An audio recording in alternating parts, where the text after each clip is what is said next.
Hello guys, welcome back to Telugu cinema ముచ్చట్లు. పెళ్ళవక ముందు వరకు ఎక్కువగా గ్లామరస్ రోల్స్లోనే కనిపించిన కాజల్ అగర్వాల్ ఇప్పుడు కొంచెం రూట్ మార్చి ఫీమేల్ ఓరియంటెడ్ కథలు చేయడానికి ట్రై చేస్తోంది. అందులో భాగంగానే సత్యభామ అనే స్క్రిప్ట్ని యాక్సెప్ట్ చేసింది. మరి మోస్ట్లీ గ్లామరస్ రోల్స్లోనే చూసిన కాజల్ అగర్వాల్ని ఇలాంటి ఒక ఫీమేల్ సెంట్రిక్ థ్రిల్లర్లో చూడడానికి ఎలా అనిపించింది అండ్ మూవీ ఎలా ఉంది అనేది ఈరోజు ఈ వీడియోలో చూసేద్దాం. కథ విషయానికి వస్తే సత్యభామ ఒక sincere and ruthless police officer. ఎలాంటి క్రిమినల్తో అయినా నిజం చెప్పించేంత పవర్ఫుల్ ఆఫీసర్ తను షీ టీమ్స్ని హెడ్ చేసే టైంలో హసీనా అనే అమ్మాయి ఒక ప్రాబ్లంతో తనను కలుస్తుంది. తర్వాత హసీనా తన కళ్ళ ముందే చనిపోవడంతో పర్సనల్గా అండ్ ప్రొఫెషనల్గా కూడా డల్ అయిపోతుంది సత్యభామ. కొంచెం టైం తర్వాత హసీనా తమ్ముడు కూడా మిస్ అయ్యాడని తెలియడంతో ఆ కేసుని తనే ఇన్వెస్టిగేట్ చేస్తుంది. ఆ ప్రాసెస్లో సత్యభామకు తెలిసిన నిజాలేంటి, చివరికి హసీనా తమ్ముడిని కాపాడగలిగిందా లేదా, అసలు సత్యభామ హసీనా కేసుని అంత పర్సనల్గా ఎందుకు తీసుకుంది అనేది తెలియాలంటే సినిమా పూర్తిగా చూడాల్సిందే. థ్రిల్లర్ మూవీస్లో చాలా వరకు ఏదైనా ఒక క్రైమ్ జరగడం, దాన్ని ఇన్వెస్టిగేట్ చేసే ప్రాసెస్లో కొత్త కొత్త క్యారెక్టర్స్ గురించి తెలియడం, ఆ క్యారెక్టర్స్కి మధ్యలో ఉండే లింక్, ఇలాంటి ఒక ఫార్మాట్నే ఫాలో అవ్వక తప్పదు.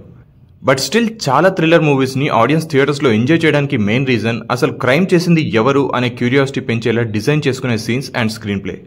సత్యభామ మూవీలో ఆ క్యూరియాసిటీని క్రియేట్ చేయడంలో అయితే సక్సెస్ అయ్యారని చెప్పొచ్చు.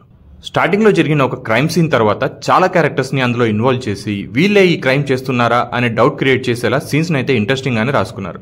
కానీ ప్రెజెంటేషన్లోనే ఆడియన్స్ని గెస్ట్ చేసేలా చేయాలనే ప్రాసెస్లో కొంచెం ఎక్కువ కన్ఫ్యూజ్ చేశారేమో అనిపిస్తుంది.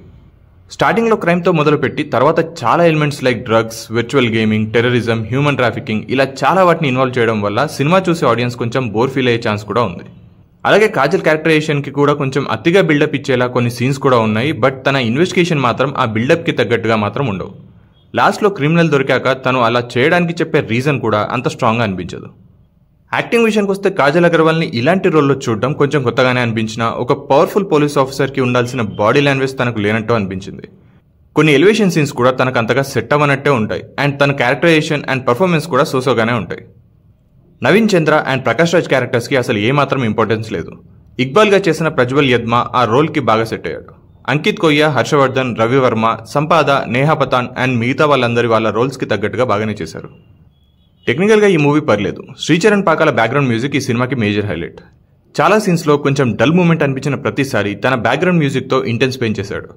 విష్ణు సినిమాటోగ్రఫీ కూడా okay and production values cinema కథకు తగ్గట్టుగా డీసెంట్గానే ఉన్నాయి.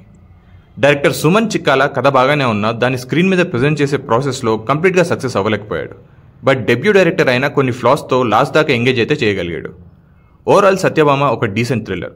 కొన్ని ఫ్లాస్ ఉన్నప్పటికీ లాస్ట్ దాకా ఎంగేజ్ అయితే చేస్తుంది.